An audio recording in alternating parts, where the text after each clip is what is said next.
Greetings, everyone. I am Pete Pardo from Sea of Tranquility. Welcome to pick number 19 of my favorite 30 guitar players of all time. We're counting down each and every day here this month. In September 2024, our 30 favorite guitar players across all genres. Favorite players. If you like lots of players like me, you're having a tough time with this assignment because it's really hard to whittle down to 30 when you like hundreds of players and you respect and love hundreds of players, right? So this was difficult.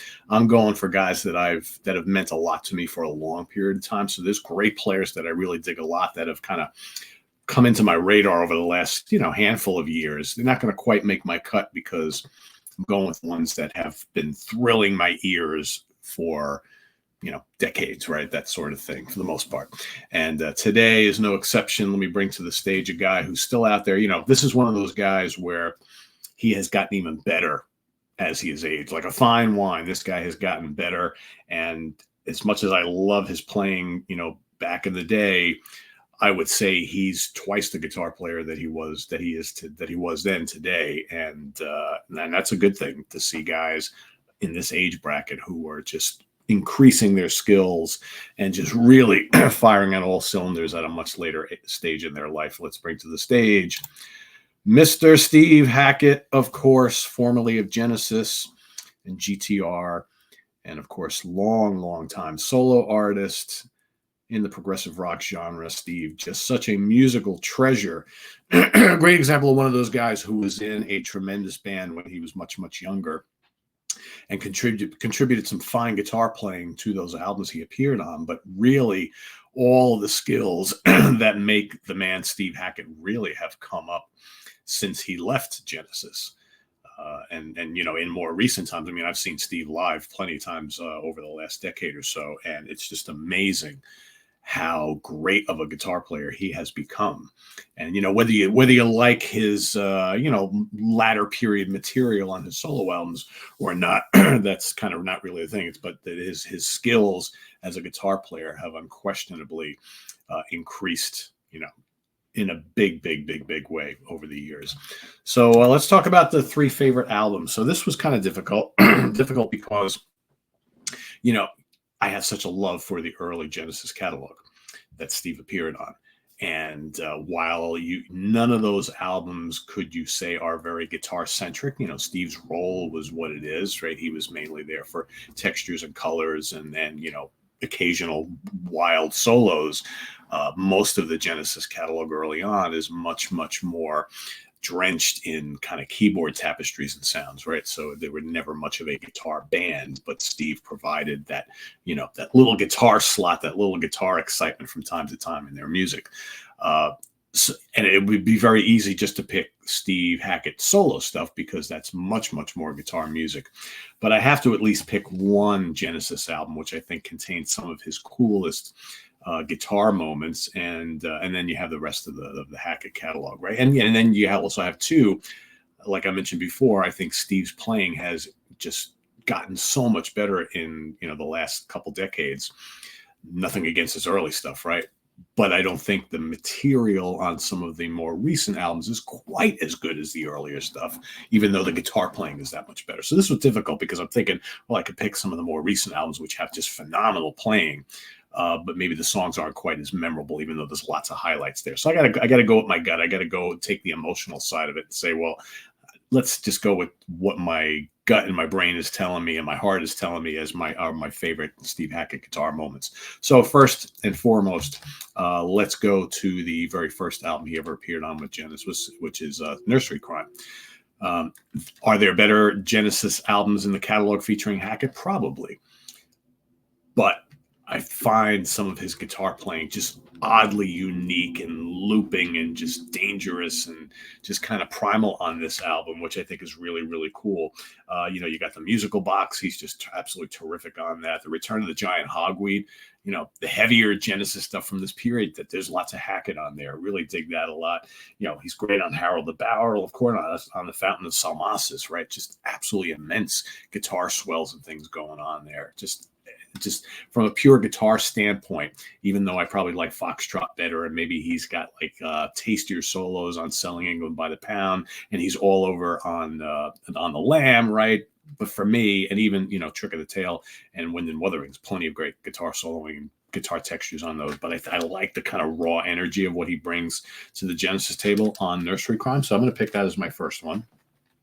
Second, I'm going to have to pick Voyage of the Acolyte, his first solo record. I mean, this is just, there's plenty of just incredible guitar playing on here. Ace of Wands, so good. Shadow of the Hierophant, just so good. I mean, the Hermit on here is just great. The Tower Struck Down, man, top to bottom. There's just some great playing on here from Steve. And again, you listen to this, not only playing, but like songwriting. You listen to this album, he was still in Genesis when he put this album out. You listen to this and you're thinking, wow, he's got some good songs up his sleeve. And listen to all that great playing, whether it's electric or acoustic, because some of the acoustic stuff is amazing too. And you think, why isn't Genesis using more of his material, right? We've talked about that a lot in the product seat, about how, Banks and Rutherford kind of maybe held Steve back a little bit from contributing songs to the Genesis repertoire. And then I'm going to go with Spectral Mornings, which, you could arguably, this or Voyage, to me, are the best Hackett albums in the solo catalog. But yeah, so much good stuff. The title track is so good on here. The Ballad of the Decomposing Man, great. Clocks is just absolutely terrific. Every Day, Virgin of the Gypsy, Tiger Moth. I mean, just top to bottom, just great stuff. And again, layers and layers of electric and acoustic guitars, thrilling solos, and the guy is just amazing at weaving together all these parts that just make a nice cohesive sound and kind of show you everything that he's all about. Because it's kind of tough to pigeonhole Hackett, right? He doesn't really play, later on, yes, but early on here, just not really much of a blues guy. He's kind of avant-garde sounding. There's pop in there, there's experimental stuff in here, there's classical stuff in there, right? He's just very, very well-rounded as a player. So yeah, that's my number 3 pick. As far as my favorite guitar performance, my guitar solo from Steve Hackett, this was a no-brainer because there can only be one choice here. To me, it's one of the great guitar solos of all time, and it's certainly his most thrilling moment ever, and that would be Firth of Fifth off of the Selling England by the Pound album. Everybody knows it. Again, another one of those solos that just kind of starts and takes you on a journey, but it's so memorable. All the notes, all the phrases that he plays in it, just absolutely perfect from start to finish. And you get to the point where you can hum every single note that's going on in this solo. And he's using all sorts of cool little tricks. His vibrato is amazing on it. He's doing all these little flashy little things, but it's always very melodic. So good. And it's atmospheric and it's dramatic, right? That's not easy to do, to create a guitar solo that takes that listener on a ride, and it's just so full of drama and passion and fire. So good, just so good. So yeah, Firth of Fifth from Selling England by the Pound by Genesis, and then my 3 favorite albums featuring Steve Hackett's guitar playing: Nursery Crime, Spectral Mornings, and Voyage of the Acolyte. Those are my picks. Let us know what your picks will be for Mr. Steve Hackett, if you so choose, down in the comments below. But make sure you list your pick for today, day number 19, or pick number 19. And we'll see you tomorrow for number 18. Visit us on the web at www.seaoftranquility.org. We're on Facebook, we're on YouTube all together, all the damn time. Please subscribe if you haven't already, and click on that notification bell so you get alert of all of our content as it posts. And please do hit the like button before you leave. If you'd like to join up as a member of the channel, we now have channel membership. So click on the join button. You can see the couple tiers that are available there for those of you who'd like to help contribute to the channel and get the little perks of the little member icon and a couple other little things that happen with that. It's an easy way to contribute to the channel each month if you so choose. So go check that out. We also have the links to our merch page below, our Ko-Fi page for if you want to do the occasional channel donation. We've got the merch page, like I said, all sorts of cool Sea of Tranquility shirts, and we got the Cameo page down below as well for those of you who want me to do a personalized video for you. So thanks, everybody. Coming up here on the channel, of course, tomorrow, Friday morning at the Funhouse with Martin Popoff, our final riff show. We're going to visit our favorite 40 riffs from the 2000s, so that's happening tomorrow. We'll be doing the last of our long guitar series kind of that we've been doing. And we've also got the Professor's Picks tomorrow. We've got this weekend coming up. We've got Jamie Laszlo and the review crew. And I will be ranking the albums with John Gaffney of Warlord, right? The great, very kind of somewhat obscure but legendary heavy metal band from the U.S. who kind of debuted in the early mid 80s and then kind of disappeared without a trace, but would have been reappearing over the years. And they just got back together recently, put out a great new album. Of course, Mark Zonder from Fate's Warning on drums from Warlord. And so don't miss this. I believe it's 5 albums, something like that.